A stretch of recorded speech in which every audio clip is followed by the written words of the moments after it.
Assalamualaikum warahmatullahi wabarakatuh. Untuk semua keluarga besar Insan Mulia, perkenalkan nama saya Winanti Ayuning Tias atau sering dipanggil dengan nama Tias. Alhamdulillah, semoga semua keluarga besar Insan Mulia selalu diberi perlindungan oleh Allah Subhanahu wa Ta'ala di tengah pandemi COVID-19 ini. Dengan adanya virus corona yang sedang merajalela di dunia, marilah kita menjadi pribadi yang lebih dekat kepada Allah Subhanahu wa Ta'ala, bukan malah justru menjadi pribadi yang takut dan resah. Marilah kita sama-sama berada di rumah dengan meningkatkan amal ibadah kita sehingga menjadi pribadi yang lebih baik lagi. Pada video kali ini, saya akan membahas materi tentang perbandingan. Bagaimana cara menyelesaikan permasalahan tentang perbandingan? Kita simak video berikut ini.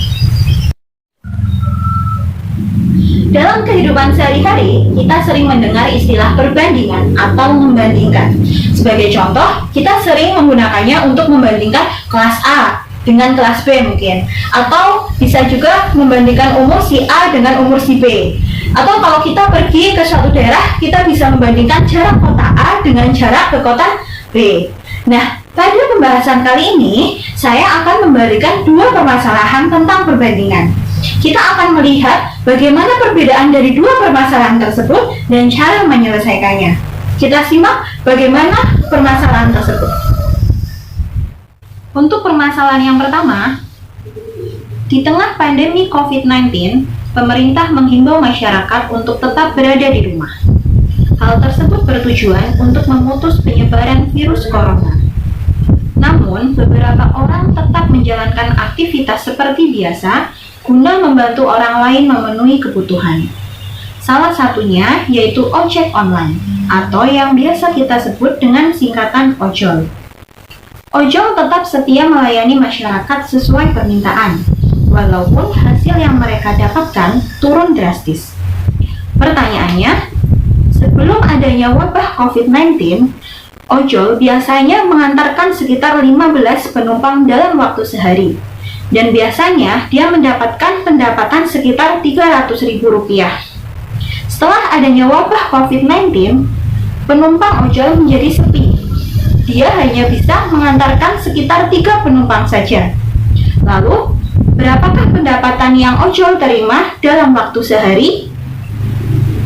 Baiklah, kita langsung saja membahas permasalahan yang pertama. Untuk penyelesaian yang pertama, kita buat tabel terlebih dahulu.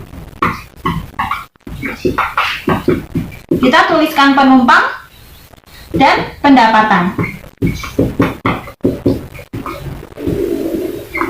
Nah, tadi sebelum adanya wabah COVID-19, ojol bisa mengantarkan penumpang 15 penumpang dengan pendapatan Rp300.000. Setelah adanya wabah COVID-19, dia hanya bisa mengantarkan 3 penumpang.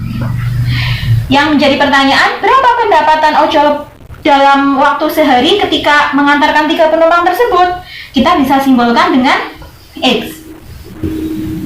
Nah, kita lihat, ketika dia mengantarkan 15 penumpang, kemudian setelah adanya wabah COVID-19 akan turun penumpangnya menjadi 3 penumpang. Otomatis pendapatannya juga akan turun. Sehingga kita bisa simbolkan dengan anak panah seperti ini. Ketika penumpang turun, pendapatannya juga akan turun. Ini akan berbanding lurus. Nah, jika ditulis dalam bentuk perbandingan, kita bisa menuliskannya seperti ini.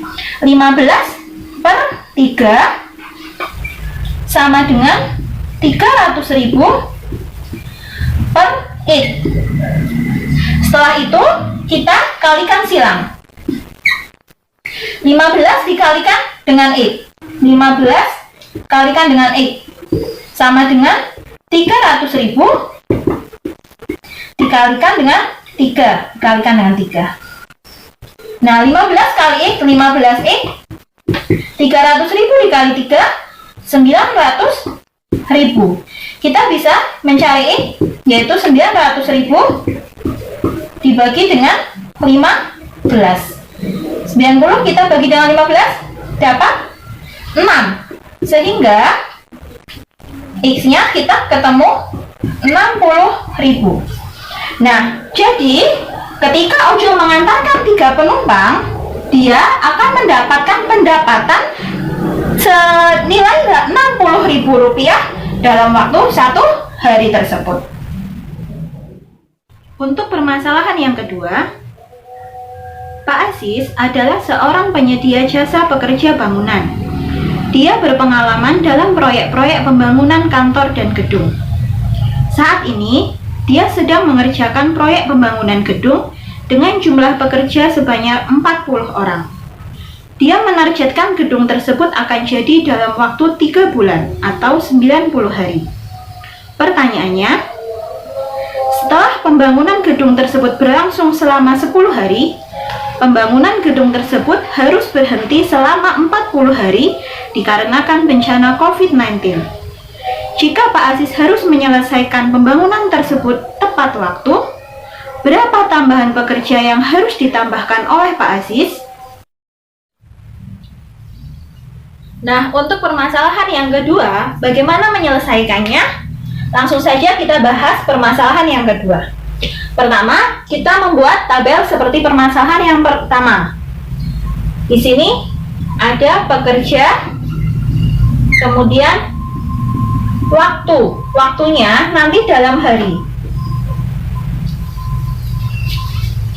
Nah, pada awal pembangunan gedung, Pak Aziz itu mempekerjakan berapa?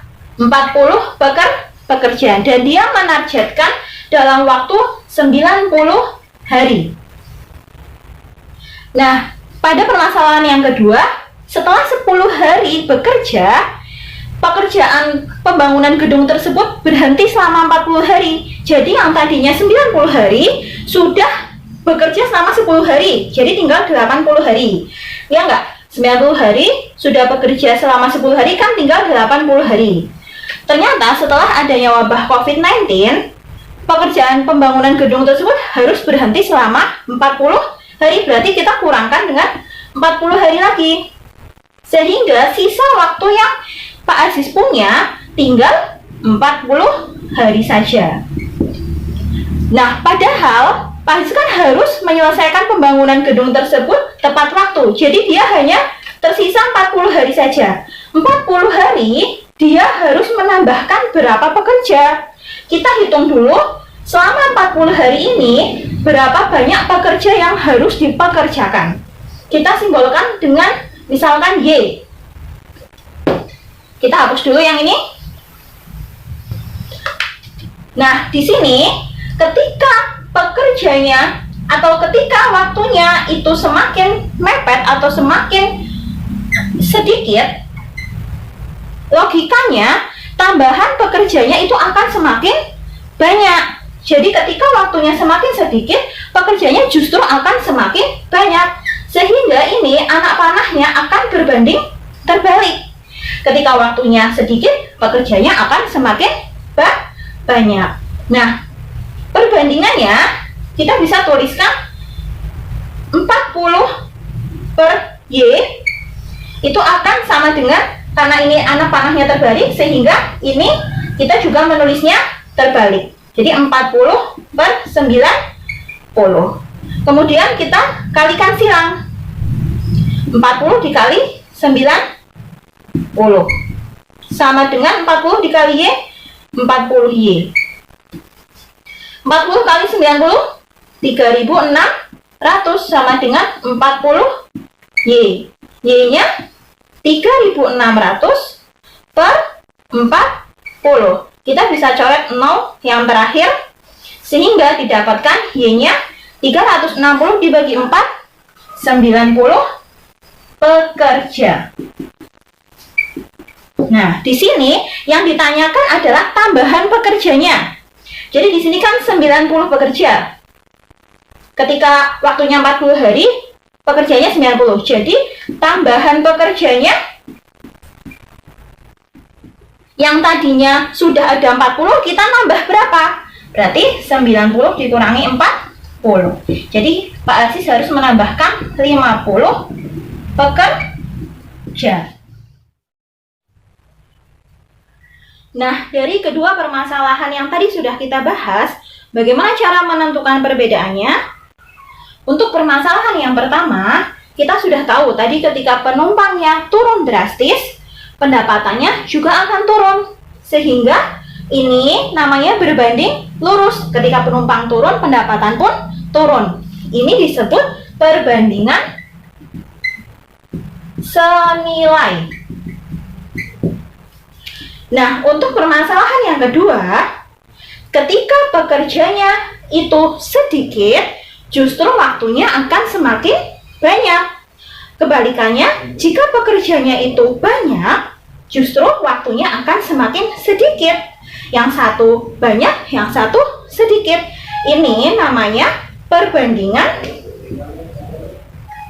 berbalik nilai. Nah, cara menyelesaikannya pun berbeda. Ketika permasalahan pertama, di sini 15/3 sama dengan 300.000 per X. Jadi atas per bawah, yang sebelah sini juga atas per bawah. Tapi untuk permasalahan yang kedua, ketika atas per bawah, nanti yang satunya itu dibalik karena ini perbandingan berbalik nilai. Nah, begitu perbedaan antara permasalahan yang pertama dan kedua. Oke, itulah tadi penjelasan bagaimana mencari perbandingan senilai dan perbandingan berbalik nilai. Sekarang, Bu Tias akan memberikan satu permasalahan. Silahkan jawab di kolom komentar. Siapa yang dapat menjawab dengan benar untuk pertama kalinya akan mendapatkan hadiah. Ini permasalahannya. Dito mengendarai sebuah mobil. Mobil Dito memerlukan 50 liter bensin untuk menempuh jarak 450 km. Jika dia hanya mengisi mobilnya dengan 6 liter bensin, tentukan jarak yang dapat ditempuh oleh Dito. Itulah video pembelajaran tentang perbandingan senilai dan perbandingan berbalik nilai. Semoga bermanfaat. Jangan lupa like, share, and subscribe. Jangan lupa juga kita tetap menjaga kebersihan, selalu cuci tangan, dan menjaga social distancing. Terima kasih. Wassalamualaikum warahmatullahi wabarakatuh.